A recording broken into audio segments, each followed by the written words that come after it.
Olá, estudante, olá você aí de casa. Seja bem-vindo para mais uma aula aqui no Se Liga, agora uma aula de ciências comigo, Marisa Araújo, ou Marizinha, uma aula do 9º ano do ensino fundamental.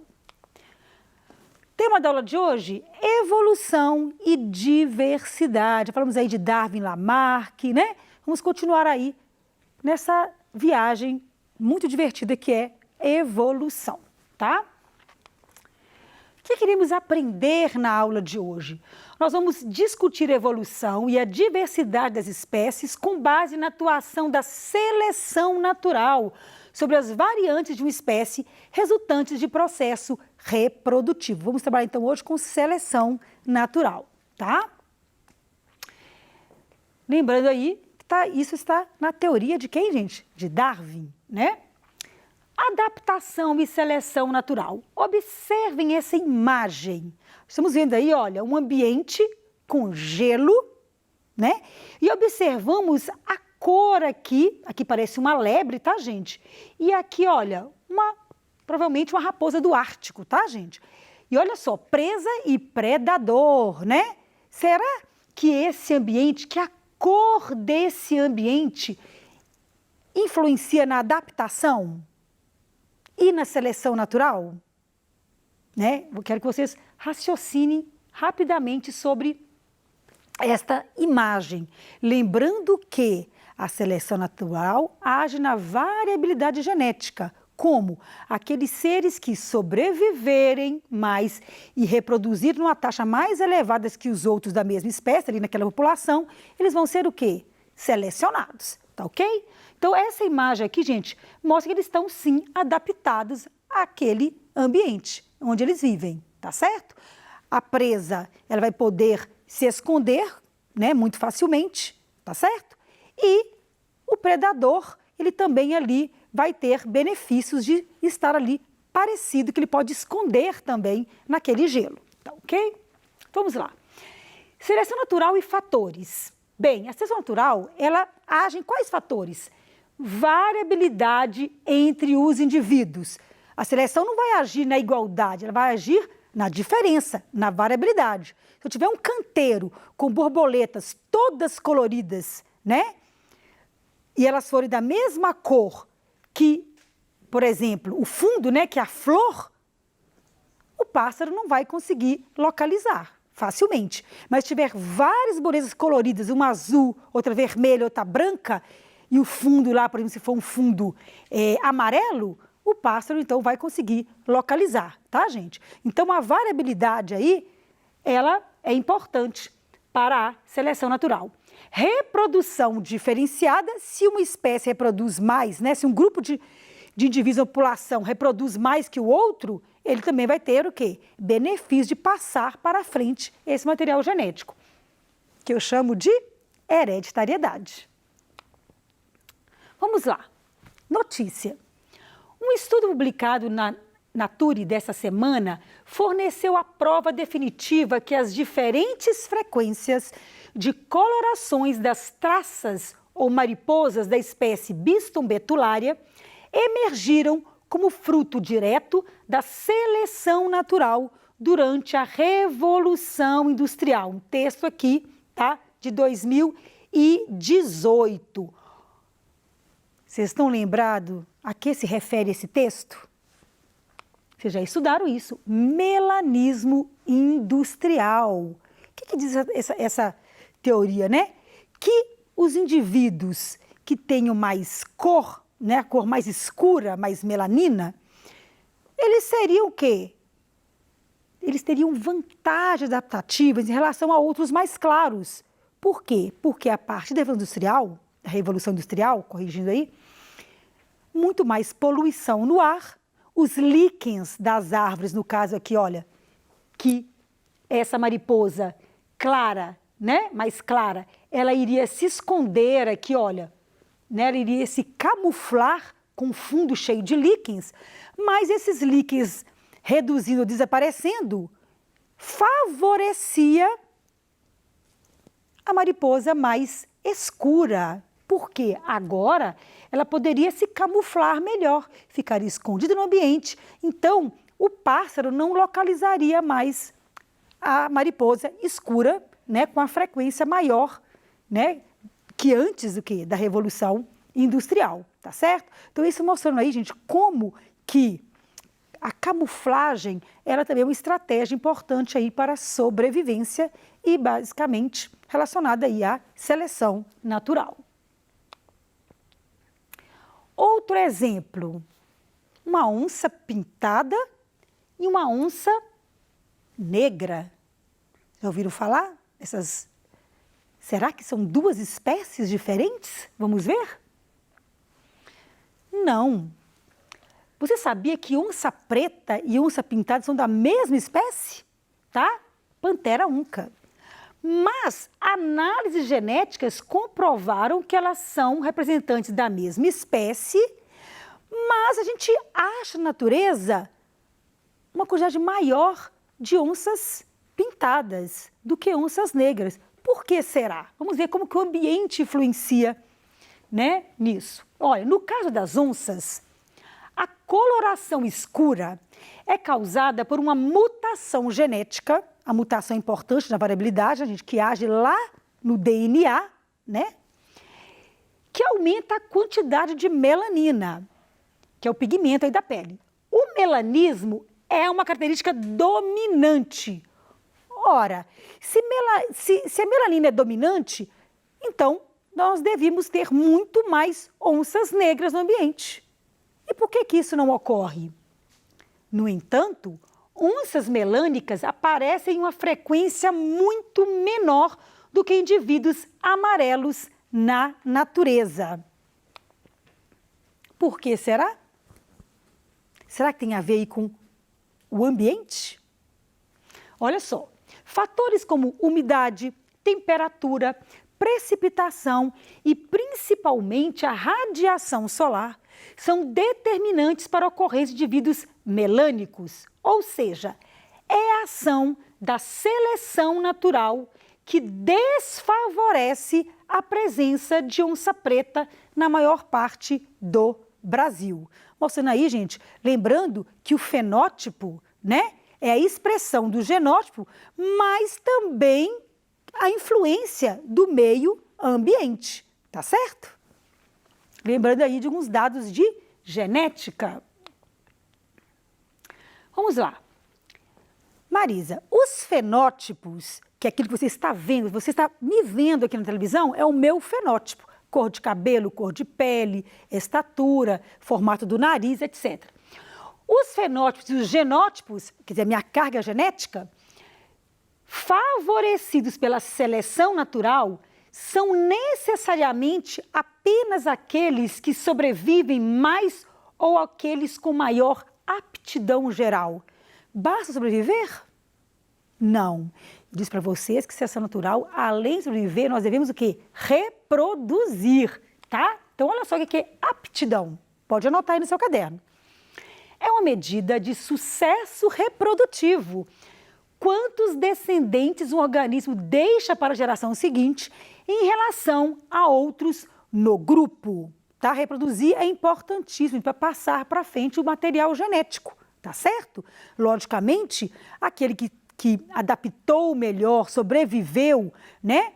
Ele vai ter mais chances aí de reproduzir e passar para frente o seu material genético, que já é um material genético aí bom, né? Ideal para aquele ambiente. Vamos ver algumas estratégias de história de vida e seleção natural. Essa imagem, desculpa aí, mostra um anfíbio, tá? Com ovos nas costas. O que será isso? Eu chamo de cuidado parental ou cuidados parentais, quer dizer, o cuidado que os pais têm com seus filhotes. Isso é importante para a sobrevivência no ambiente, tá certo? Então, olha só. E também a fecundidade é importante, né? Os organismos que produzem uma grande quantidade de descendentes, geralmente investem um tempo menor, né? E energia no cuidado da sua prole. Por exemplo, se eu tenho lá peixe, né? Um peixe que coloca ali os ovos na água e não cuidam, vão embora, né? Eles vão ficar ali expostos no ambiente, podem ser predados, podem morrer por causa de poluição, podem ser levados pela correnteza. Então, eles têm que colocar muito mais ovos e terem muito mais filhotes para que alguns sobrevivam, concorda? Tá certo? Então, vai ter que investir muito mais aí, menos cuidado parental, mais ovos, mais filhotes, para garantir aí que alguns cheguem na idade adulta. Aqui um exemplo, gente, olha. Um exemplo aqui de um molusco, tá, gente? Que produz muitos ovos, tá certo? E esses ovos ficam ali no ambiente, logicamente, sofrendo com as intempéries ambientais, com predação. E não existe aqui, nesse caso, cuidado parental, tá? Então, tem que investir em muitos ovos para que alguns sobrevivam, tá certo? Bem, agora, organismos que produzem poucos descendentes, geralmente vai ter um grande investimento de energia em cada prole, vai ter um maior cuidado parental, tá? Um exemplo aqui, olha, nós temos aqui um anfíbio carregando os ovos na boca. Eu já vi até peixes carregando filhotes na boca, tá, gente? É um cuidado aí oral, né? Protegendo, tá certo? Pássaros, muito comum de ver cuidado parental, né? Com os pássaros. Muitas vezes a mãe cuida, tá, gente? Outras o pai ajuda também, depende aí da espécie, tá? Mas o cuidado de alimentar o filhote, de proteger no ninho, espantar predadores, aumenta a chance de sobrevivência. Então, se a mamãe passarinho teve 2 filhotinhos, ela tem que cuidar daqueles 2, né? Se um peixe liberou milhares de ovos, ele não precisa de cuidar tanto, porque provavelmente algumas dezenas ali vão sobreviver. Tá dando para entender? E aqui, mostrando aqui, gente, olha, um mamífero, né? Protegendo, parecendo com a leoa, protegendo o seu filhote, carregando, né? E briga, né? Já viu uma galinha, como é que ela protege os seus pintinhos, né? Uma mãe protege o seu filho. Como é que chama isso? Cuidado parental. Importante aí para a sobrevivência, tá? Vamos lá. Um exercício para você. Uma ideia comum às teorias da evolução propostas por Darwin e por Lamarck é que a adaptação resulta a. Do sucesso reprodutivo diferencial, de uso e desuso de estruturas anatômicas, da interação entre os organismos e seus ambientes, da manutenção das melhores combinações gênicas e de mutações gênicas induzidas pelo ambiente. Por mais que vocês possam achar que tem alguma coisa correta aí, mais de uma alternativa, eu quero saber ponto comum entre Darwin e Lamarck, tá? Vamos lá. Uso e desuso, Lamarck que defendia, tá? Sucesso produtivo diferencial, será que é essa alternativa? Ah, você já descobriu qual que é, né? Alternativa C. Tanto Darwin quanto Lamarck chegavam em comum acordo de que o meio ambiente era muito importante e a interação entre os organismos e seus ambientes era aí fundamental para a evolução, ok? Outra questão. Numa planície alagada, bastante estável há milhões de anos, existe uma espécie de arbusto tóxico que produz flores com 10 variedades de cores distintas, fenótipos. Sabendo que as cores das flores em questão são determinadas geneticamente, um pesquisador lançou a seguinte pergunta: por que arbustos que produzem flores azuis são mais abundantes que os que produzem flores de outras cores? Já falou que não é questão ambiental, é questão genética, tá? Para tentar responder essa pergunta, o pesquisador investigou 5 parâmetros dos arbustos que apresentam esses 10 fenótipos distintos. De acordo com a teoria da seleção natural, qual parâmetro levantado pelo pesquisador é imprescindível para responder à pergunta formulada? Forma de polinização, tempo médio de vida, quantidade de toxinas ou sucesso reprodutivo?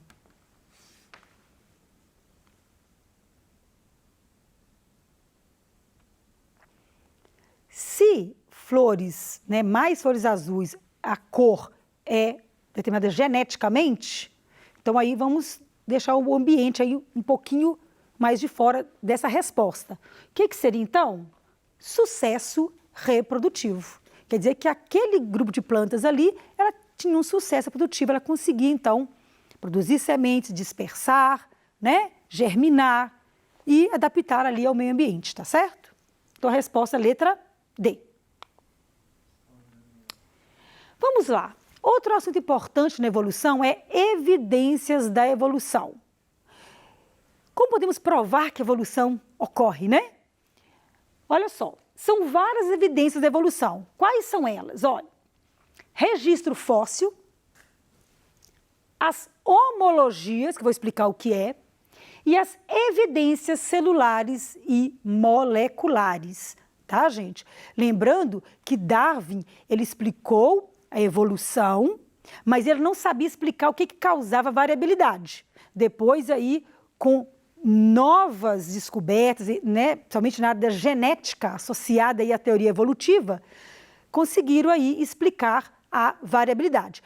E o Darwin, ele coletou muitos fósseis na viagem dele, vocês lembram? Né?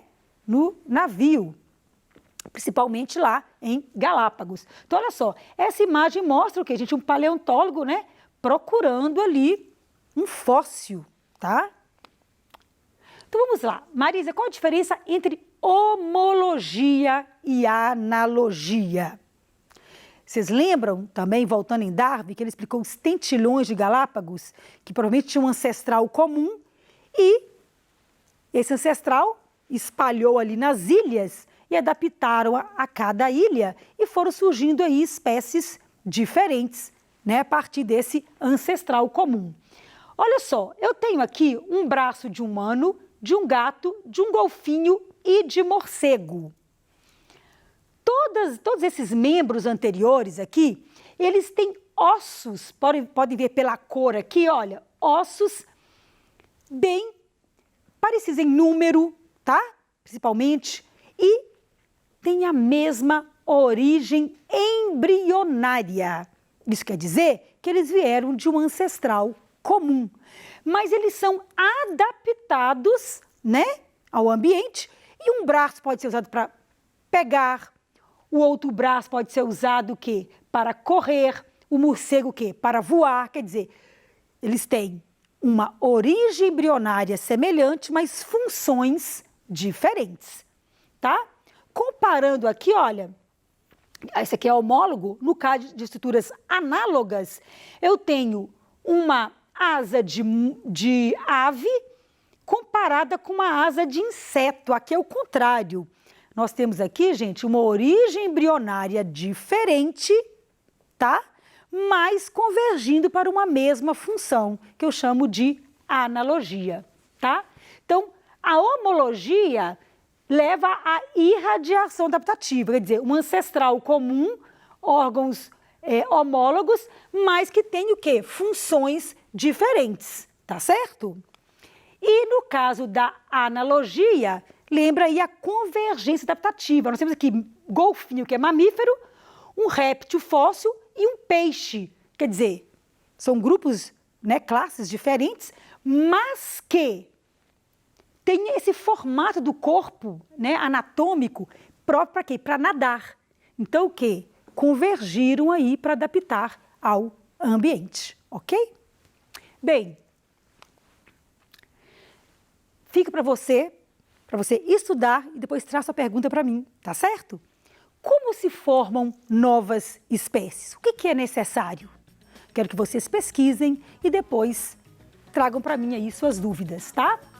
Essas foram as minhas referências bibliográficas. Espero que vocês tenham gostado. e até a próxima aula. Espero vocês no Tira Dúvida.